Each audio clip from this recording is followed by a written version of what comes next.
High প্রিয় শিক্ষার্থী বন্ধুরা, আসসালামু আলাইকুম। আশা করি সবাই ভালো আছেন। আমিও আল্লাহর রহমতে অনেক ভালো আছি। আজকে আপনাদের সামনে একটি খুবই গুরুত্বপূর্ণ টপিকস নিয়ে আলোচনা করব। আজকের আলোচনার আলোচ্য বিষয় হচ্ছে বিবিএ অনার্স থার্ড ইয়ার এর অ্যাডভান্স অ্যাকাউন্টিং 1 হতে সপ্তম অধ্যায় এর দ্বিতীয় ক্লাস। যে অধ্যায়টি খুবই গুরুত্বপূর্ণ। এই অধ্যায় থেকে প্রতি বছর সি পার্টের জন্য 10 এবং বি পার্টের জন্য 5 টোটাল 15 নম্বরের পরীক্ষায় অবশ্যই আসবে। তাই খুবই গুরুত্ব সহকারে সম্পূর্ণ ভিডিওটি দেখবেন। আমার অনলাইন ক্লাসটি সবার আগে পাওয়ার জন্য আমার চ্যানেলকে সাবস্ক্রাইব করুন, লাইক করুন, শেয়ার করুন। Let's go. Miss Rukhti was declared bankrupt on 31/12/2018. She supplies you the following data. অর্থাৎ মিস রুখথি 31/12/2018 সালে দেউলিয়া ঘোষিত হয়, সেই নিম্নোক্ত তথ্যাবলী প্রদান করেছে। প্রদত্ত প্রশ্নটি পড়ার আগে আমরা কিছু প্রাথমিক আলোচনা করতেছি। এই ধরনের অঙ্কের মধ্যে একটি সম্পদ বা দায়ের জন্য দুটি টাকা দেয়া থাকে। একটি হচ্ছে ব্র্যাকেটের মধ্যে টাকা, আরেকটি হচ্ছে ব্র্যাকেটের বাইরে টাকা। যেটি ব্র্যাকেটের ভিতর থাকবে সেটি হচ্ছে এস্টিমেটেড টু প্রডিউস বা আমরা বাজার মূল্য ধরতে পারি, এবং ব্র্যাকেটের ভিতরে যেটি থাকবে সেটি হচ্ছে বুক ভ্যালু বা লিখিত মূল্য। ওকে, এখন প্রশ্নটি পড়ি। ক্যাশ টাকা 1000, স্টক ব্র্যাকেটে 25,000 এবং বাইরে 30,000। ফার্নিচার ব্র্যাকেটে 20,000, বাইরে 30,000। ডেপ্টরস ব্র্যাকেটে অল গুডস, বাইরে 20,000। ড্রয়িংস টাকা 90,000। আনসিকিউরিড ক্রেডিটর্স টাকা 60,000 অর্থাৎ 60,000 টাকা। ক্রেডিটর্স লায়ন অন স্টক টাকা 20,000। প্রেফারেন্সিয়াল ক্রেডিটর্স টাকা 10,000। ক্যাপিটাল টাকা 1 লাখ। ট্রেডিং প্রফিট ব্র্যাকেটে 2016 টাকা 10,000 অ্যান্ড ট্রেডিং লস হয় 2017-2018 সালে 29,000 টাকা। ওকে, অর্থাৎ প্রদত্ত প্রশ্নটি থেকে এখন আমরা করণীয় দেখি। Prepare the statement of affairs, অর্থাৎ আর্থিক অবস্থার বিবরণী তৈরি করো। রুখথি কোম্পানি নিম্নোক্ত কিছু তথ্যাবলী দেওয়া হয়েছে, ওই তথ্যাবলীর উপর ভিত্তি করে আমরা একটি আর্থিক অবস্থা বিবরণী তৈরি করব। ওকে, সলিউশন সমাধান। প্রথমে লিখতে হবে মিস রুখথি প্রতিষ্ঠানের নাম, তারপর হচ্ছে স্টেটমেন্ট অফ অ্যাফেয়ার্স, তারপর লিখতে হবে অ্যাজ এট 31st 2018। এটা লিখব। লেখার পর আমরা একটি আর্থিক অবস্থা বিবরণীর জন্য কলাম তৈরি করব। দেখুন, ঠিক এভাবে গ্রস লায়াবিলিটি মোট দায়, লায়াবিলিটি দায়, এক্সপেক্টেড টু র্যাঙ্ক অ্যাসেটস সম্পদ, বুক ভ্যালু লিখিত মূল্য, এস্টিমেটেড টু প্রডিউস। এভাবে আমরা কলামটি সাজাবো। দেখুন, এক পক্ষের জন্য দুইটি করে টাকা। ঠিক এখানে দায়ের জন্য গ্রস লায়াবিলিটি একটি টাকা কলাম, আরেকটি হচ্ছে এক্সপেক্টেড টু র্যাঙ্ক একটি কলাম। সম্পদের জন্য বুক ভ্যালুর জন্য একটি কলাম, এস্টিমেটেড টু প্রডিউস একটি কলাম। অর্থাৎ স্টেটমেন্ট অফ অ্যাফেয়ার্স এই জন্য দুটি আইটেম, একটি হচ্ছে দায় ও মালিকানা সত্ত্বের জন্য, আরেকটি হচ্ছে সম্পদের জন্য। আবার সম্পদের জন্য দুটি টাকার কলাম এবং দায় ও মালিকানা সত্ত্বের জন্য দুটি টাকার কলাম। এভাবে আমরা কলামটি সাজাবো। সাজানোর পূর্বে আরো কিছু কথা বলতে হচ্ছে। এখানে আমরা দায়গুলোকে 4 ভাগে ভাগ করব। একটি হচ্ছে fully secured creditors, 1 number. 2 number হচ্ছে পার্টলি সিকিউরিড ক্রেডিটর্স, 3 নাম্বার হচ্ছে প্রেফারেন্সিয়াল ক্রেডিটর্স, 4 নাম্বার হচ্ছে আনসিকিউরিড ক্রেডিটর্স, যেটা আমি প্রদত্ত সমাধানের মধ্যে নাম্বার আকারে দেখালাম। এরপর হচ্ছে এগুলা কাকে বলে সেটা একটু বলে দিই। এটা হচ্ছে ফুললি সিকিউরিড ক্রেডিটর্স, অর্থাৎ আপনি যে পরিমাণ ঋণ নিয়েছেন এর বিপরীতে যদি ঋণের টাকার চেয়ে বেশি টাকার সম্পদ যদি পাওনাদারের কাছে জমা রাখেন, সেটা হচ্ছে fully secured creditors. Partly secured creditors হচ্ছে আপনি যে টাকা ঋণ নিয়েছেন ওই টাকার চেয়ে যদি কম টাকা পাওনাদারের কাছে জমা রাখেন তাহলে সেটি হচ্ছে কি partly secured creditors. Preferential creditors হচ্ছে অগ্রাধিকার ভিত্তিক দায়, অর্থাৎ প্রতিষ্ঠান বিলুপ্তির সময় প্রিফারেন্সিয়াল ক্রেডিটর্সরা অগ্রাধিকার যুক্ত পাওনাদাররা আগে দায়দেনা পাওয়ার অধিকার ভোগ করে। এই ধরনের পাওনাদারকে প্রিফারেন্সিয়াল ক্রেডিটর্স বলা হয়। 4 নম্বর হচ্ছে আনসিকিউরড ক্রেডিটর্স, অর্থাৎ যেই ঋণ গ্রহণের সময় কোনো প্রকার জামানত দিতে হয় না সেটি হচ্ছে আনসিকিউরড ক্রেডিটর্স। আমরা এই 4 ভাগে বিভক্ত করব, যেটি আপনারা প্রশ্নে এই 4টি নাম লিখে নিতে পারেন। 1 নাম্বার, 2 নাম্বার, 3 নাম্বার, 4 নাম্বার, এই 4টি নাম মুখস্থ লিখে নিতে পারেন। এবার আমরা সম্পদের মধ্যে তেমন কোনো ভেদাভেদ করতে হবে না, সেজন্য আমরা এগুলা কিছু করতেছি না। এবার সরাসরি প্রশ্নে চলে যাচ্ছি। ক্যাশ টাকা 1000, যেটা আমরা লিখলাম সম্পদের পাশে cash, book value 1000, estimated to produce 1000, ক্যাশের টাকাটা শেষ। এবার হচ্ছে স্টক, ব্র্যাকেটে আছে 25,000, বাহিরে আছে 30,000। আচ্ছা, এখানে আরেকটি কথা, এটা এখন লিখবো না, পরে লিখবো, পরে বুঝিয়ে দিচ্ছি। ফার্নিচার টাকা 20,000, ব্র্যাকেটে বাইরে আছে 30,000।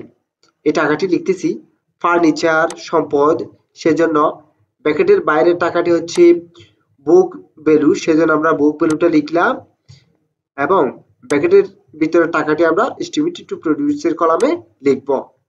শেষ। এরপর হচ্ছে আছে ডেপ্টর্স, ব্র্যাকেট আছে অল গুডস 20,000, অর্থাৎ দেনাদার, অল গুডস মানে হচ্ছে 20,000 টাকা দেনাদার সব টাকায় আদায় করা হবে, যে টাকায় কোনো প্রকার অনাদায়ী নেই সেটি হচ্ছে অল গুডস, সেজন্য 20,000 টাকা অল গুডস বলা হয়েছে। এই 20,000 টাকাটা লিখবো আমরা ডেপ্টর্স, এই নাম দিলাম। 20,000 টাকা কোথায়? ব্র্যাকেটের মধ্যে, বাইরে হবে 20,000 টাকা এস্টিমেটেড টু প্রডিউসে। এখানে ব্র্যাকেটে অল গুডস বলা হয়েছে কিন্তু টাকা নেই, অর্থাৎ বাহিরে যত টাকা আছে ব্র্যাকেটের মধ্যে তত টাকা হবে, সেটি হচ্ছে অল গুডস। এখানে আর কোনো আমার সম্পদ নেই, একটি সম্পদ লিখে নি, সেটি হচ্ছে স্টকের টাকা। আচ্ছা, এই স্টকের টাকা, এই স্টকের টাকাটা কেন লিখিনি? এখানে হচ্ছে আমার প্রশ্ন ছিল ক্রেডিটর্স লিওন অন স্টক টাকা 20,000, অর্থাৎ এই স্টকের টাকা বন্ধক রেখে আমি 20,000 টাকা ঋণ নিয়েছি। আমার ব্র্যাকেটের মধ্যে যে টাকাটি আছে সম্পত্তি সেটি হচ্ছে প্রকৃত মূল্য। আমার স্টক আছে 25,000 টাকা, আমি স্টক বন্ধক রেখে ঋণ নিয়েছি 20,000 টাকা। এখন আর স্টক আমার সম্পদ নেই, সেজন্য এটা আমরা সম্পদের কলামে লিখলাম না। এই যে 20,000 টাকা ঋণ নিয়েছি কিন্তু আমার সম্পদের পরিমাণ বেশি, 25,000 টাকা সম্পদ জমা রেখেছি, 20,000 টাকা সম্পদ, 20,000 টাকা দায় গ্রহণ করেছি, তাই এটি হচ্ছে কি ফুললি সিকিউরড ক্রেডিটর্স। আমরা সেটি ক্যালকুলেশন করে নিচে লিখলাম। যেমন দেখি নোট ফুললি সিকিউরড ক্রেডিটর্স, এভাবে একটি কলাম করব, কলাম করলেও চলবে না করলেও চলবে। অ্যামাউন্ট অফ লোন, অর্থাৎ লোনের টাকা 20,000 টাকা লোন নিয়েছি। ভ্যালু অফ সিকিউরিটিজ টাকা, অর্থাৎ জমানতযুক্ত সম্পদের মূল্য কত? 25,000 টাকার মজুদ পণ্য বন্ধক রেখেছি। ক্রেডিটর্স লিওন অন স্টক, এই কথাটি লেখার পরে 20,000 টাকা দায়, 25,000 টাকা সম্পদ।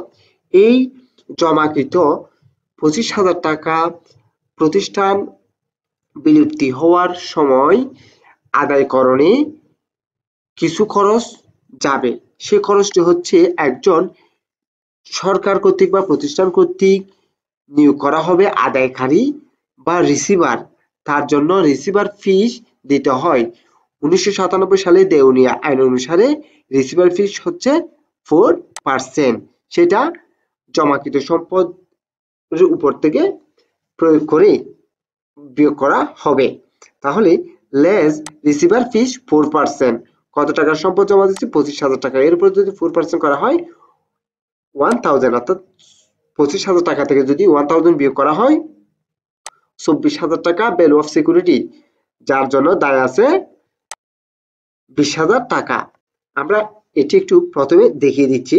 গ্রস লাইবিলিটিস, মোট দায় নিয়েছি কত টাকা? আমি 20,000 টাকা স্টক বন্ধ করে, স্টক বন্ধক রেখে, তাই আমি 20,000 টাকা লিখলাম প্রথমে। তারপর হচ্ছে আমি ওয়ার্কিং এ নির্ণয় করেছি যে 24,000 টাকা বন্ধক রেখে 20,000 টাকা ঋণ নিয়েছি, তাই এটি ফুললি সিকিউরড ক্রেডিটর্স। এটাকে আমরা 1 নাম্বার দিয়ে ফুললি সিকিউরড ক্রেডিটর্স হেডিং এ লিখবো। এভাবে লেখার পরে ক্রেডিটর্স আইটেম অন স্টক কত? 20,000 টাকা আমার দায় আছে, যেখান থেকে বাদ দিতে হবে ভ্যালু অফ সিকিউরিটি। আমি 20,000 টাকা ঋণ নিয়েছি, 24,000 টাকার সম্পদ আমার জমা দিয়েছি, যেটা আমরা এখানে দেখিয়েছি। 20,000 টাকা দায় থেকে 24,000 টাকা সম্পদ বিয়োগ করলে আরো 4,000 টাকার সম্পদ উদ্বৃত্ত থেকে যাচ্ছে, সেজন্য আর কোনো দায় নেই। তাই এখানে সারপ্লাস অ্যাজ পার কন্ট্রা দিয়ে এই 4,000 টাকা বন্ধ হয়ে যাবে। এখানে কোনো টাকা আসবে না, কারণ এটি হচ্ছে দায়ের জন্য কলামটি তৈরি করা হয়েছে। কিন্তু এখানে 20,000 টাকা দায় ছিল, 24,000 টাকা সম্পদ ছিল, বিয়োগ করলে 4,000 টাকা আমার উদ্বৃত্ত আছে, সেজন্য এখানে আর কোনো টাকা বসবে না। ফুললি সিকিউরড ক্রেডিটর্স শেষ। সেজন্য আমাদের স্টকটা সম্পদের পাশে আসেনি, কারণ এটা বন্ধক ছিল, এবং এই 20,000 টাকা ফুললি সিকিউরড ক্রেডিটর্স, সেজন্য আমরা এখানে লিখে ফেলেছি, সেজন্য এখানে আর সেটি আসবে না। এবং এখানে আছে কি ড্রয়িং 90,000 টাকা, অর্থাৎ উত্তোলন হচ্ছে 90,000 টাকা, যেটি এখানে আসবে না। Statement of affairs A drawings আসে না। আনসিকিউরড ক্রেডিটর্স টাকা 60,000, অর্থাৎ জমানত মুক্ত ঋণ হচ্ছে 60,000 টাকা, যেখানে কোনো টাকা জমানত রাখা হয়নি এই 60,000 টাকা ঋণ নিতে। এটা আমরা সরাসরি আনসিকিউরড ক্রেডিটর্স বলে লিখে দেব। সর্বশেষে 4 নাম্বার দিয়ে আনসিকিউরড ক্রেডিটর্স বলে 60,000 টাকা আমরা লিখে ফেলেছি। এক্সপেক্টেড টু র্যাঙ্ক এখানে দিয়ে, এখানে আর কোনো কাজ নেই, কারণ হচ্ছে প্রদত্ত প্রশ্নে আনসিকিউরড ক্রেডিটর্স বলে 60,000 টাকা বলে দিয়েছে, সেজন্য আমরা সমাধানেও কোনো কিছু করব না, আনসিকিউরড ক্রেডিটর্স দিয়ে 60,000 টাকা লিখে দিলাম। এরপর হচ্ছে ক্রেডিটর্স লিওন অন স্টক 20,000, এটা লিখে ফেলেছি ফুললি সিকিউরড ক্রেডিটর্সে। প্রিফারেন্সিয়াল ক্রেডিটর্স টাকা 10,000, অর্থাৎ অগ্রাধিকার যুক্ত পাওনাদার হচ্ছে 10,000 টাকা।